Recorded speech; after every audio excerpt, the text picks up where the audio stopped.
હાય મિત્રો, SK channel જાણો જેવું તેની ઉપર તમારું સ્વાગત છે। તો આજે આપણે પ્રધાનમંત્રી આવાસ યોજના 0.2ની વાત કરવાના છે।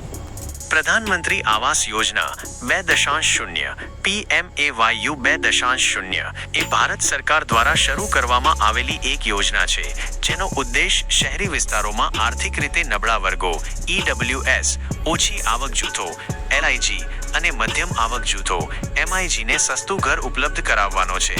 આ યોજના સપ્ટેમ્બર 1, 2024ના રોજ શરૂ કરવામાં આવી હતી। PMAYU 2.0 ના મુખ્ય ઉદ્દેશ્યો: સૌના માટે ઘરનું વિઝન સાકાર કરવું। 2029 સુધીમાં શહેરી વિસ્તારોમાં 1 કરોડ પાકા ઘરો બનાવવામાં મદદ કરવી। EWS, LIG અને MIG પરિવારોને સસ્તું આવાસ પૂરું પાડવું। શહેરી ગરીબો અને મધ્યમ વર્ગના પરિવારોને માલિકીનું ઘર અથવા ભાડાનું આવાસ ઉપલબ્ધ કરાવવું। આવાસને વધુ પોસાય તેવું બનાવવા માટે હોમ લોન પર વ્યાજ સબસિડી પ્રદાન કરવી। સસ્તી કિંમતે ઘર બનાવવા માટે નવીન બાંધકામ તકનીકોને પ્રોત્સાહન આપવું। PMAYU 2.0 ના મુખ્ય પાસાઓ અને લાભો: લક્ષિત જૂથો: આ યોજના મુખ્યત્વે EWS, LIG અને MIG આવક જૂથો પર ધ્યાન કેન્દ્રિત કરે છે। EWS વાર્ષિક ઘરગથ્થુ આવક 3 લાખ રૂપિયા સુધી, LIG વાર્ષિક ઘરગથ્થુ આવક 3 લાખ રૂપિયાથી 6 લાખ રૂપિયા સુધી, MIG વાર્ષિક ઘરગથ્થુ આવક 6 લાખ રૂપિયાથી 9 લાખ રૂપિયા સુધી। નાણાકીય સહાય: આ યોજના હેઠળ કેન્દ્ર સરકાર દ્વારા 2.50 લાખ રૂપિયા કરોડ સુધીની સહાય પૂરી પાડવામાં આવશે।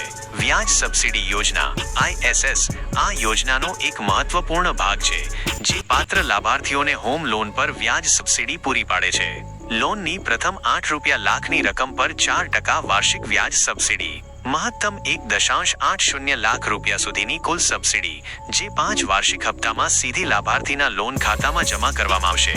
સબસિડીનો ચોખ્ખો વર્તમાન મૂલ્ય NPV 8.5%ના ડિસ્કાઉન્ટ દરે 1.50 લાખ રૂપિયા સુધી હોઈ શકે છે। મહત્તમ લોન અને મિલકતની કિંમત: મહત્તમ લોન 25 રૂપિયા લાખ, મહત્તમ મિલકત મૂલ્ય 35 રૂપિયા લાખ। મહત્તમ કાર્પેટ એરિયા 120 ચોરસ મીટર। માલિકી: ઘર મહિલા વડાના નામે અથવા પતિ અને પત્નીના સંયુક્ત નામે હોવું જોઈએ। જો કુટુંબમાં કોઈ પુખ્ત મહિલા સભ્ય ન હોય તો પુરુષ સભ્યના નામે હોઈ શકે છે। અન્ય લાભો: સસ્તી ભાડા Awas Yojana affordable rental housing complexes ARHCS દ્વારા શહેરી સ્થળાંતરિતો અને કામદારો માટે સસ્તા ભાડાના આવાસની સુવિધા। સ્લમ વિસ્તારોનો પુનર્વિકાસ: ઘર ખરીદવા અથવા બનાવવા માટે નાણાકીય સહાય। બાંધકામમાં નવી ટેકનોલોજીનો ઉપયોગ। PMAYU 2.0 માટે પાત્રતાના માપદંડ: લાભાર્થી ભારતનો રહેવાસી હોવો જોઈએ। લાભાર્થી અથવા તેના પરિવારના કોઈ પણ સભ્ય પાસે દેશમાં ક્યાંય પણ પાકું મકાન ન હોવું જોઈએ। EWS, LIG અથવા MIG આવક જૂથનો હોવો જોઈએ। મિલકત શહેરી વિસ્તારમાં સ્થિત હોવી જોઈએ। અરજદારને છેલ્લા 20 વર્ષમાં કેન્દ્ર અથવા રાજ્ય સરકારની કોઈ પણ આવાસ યોજના હેઠળ ઘર ફાળવવામાં આવેલું ન હોવું જોઈએ। PMAYU 2.0 માટે અરજી કરવાની પ્રક્રિયા: હોમ લોન માટે અરજી કરો। PMAYU 2.0 પોર્ટલ પર ISS સબસિડી માટે અરજી કરો। ચકાસણી પછી સબસિડીની રકમ સીધી તમારા લોન ખાતામાં જમા કરવામાં આવશે।